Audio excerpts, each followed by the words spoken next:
20 വർഷത്തെ സേവന പാരമ്പര്യമുള്ള ആര്യ കോളേജിൽ 100% ജോലി ഉറപ്പോടെ പാരാമെഡിക്കൽ കോഴ്സുകളിലേക്ക് അഡ്മിഷൻ ആരംഭിച്ചിരിക്കുന്നു.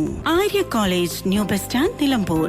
കനത്ത മഴ, പുഴകളിലും ജലനിരപ്പ് ഉയർന്നു. ജാഗ്രതാ നിർദ്ദേശവുമായി റവന്യൂ വിഭാഗം. അത്യാവശ്യ ഘട്ടങ്ങളിൽ ആളുകളെ മാറ്റി താമസിപ്പിക്കും. തുടർച്ചയായി മഴ പെയ്യുന്നതോടെ നിലമ്പൂർ മേഖലയിലെ പുഴകളിലും ജലനിരപ്പ് ഉയർന്നു. നാടുകാണി ചുരം ഉൾപ്പെടെയുള്ള മലകളിലും മഴ ശക്തമായി പെയ്യുന്നുണ്ട്. മഴ തുടർന്നാൽ നിലവിലെ ജലനിരപ്പ് വീണ്ടും കൂടാനുള്ള സാധ്യതയാണുള്ളത്. മാത്രമല്ല, ചുരത്തിൽ മണ്ണിടിച്ചിലുണ്ടാകാനുള്ള സാധ്യതയും തള്ളാനാകില്ല. ചാലിയാറിലും ജലനിരപ്പ് ഉയരുന്നുണ്ട്.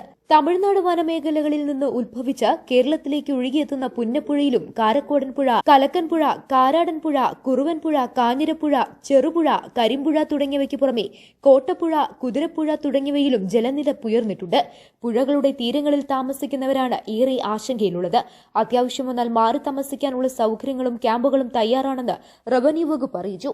എല്ലാ വില്ലേജിലും ഇതിനുള്ള ക്രമീകരണങ്ങൾ ചെയ്തുവച്ചിട്ടുണ്ട്. ക്യാമ്പുകളിലേക്ക് മാറാൻ താൽപര്യമില്ലാത്തവരോട് ബന്ധുവീടുകളിലേക്ക് മാറാനാണ് നിർദ്ദേശം. കൂടാതെ ചെന്നൈയിൽ നിന്നുള്ള 92 പേരടങ്ങുന്ന NDRF സേനയും നിലമ്പൂർ കേന്ദ്രീകരിച്ച് ക്യാമ്പ് ചെയ്യുന്നുണ്ട്. News bureau, Nilambur.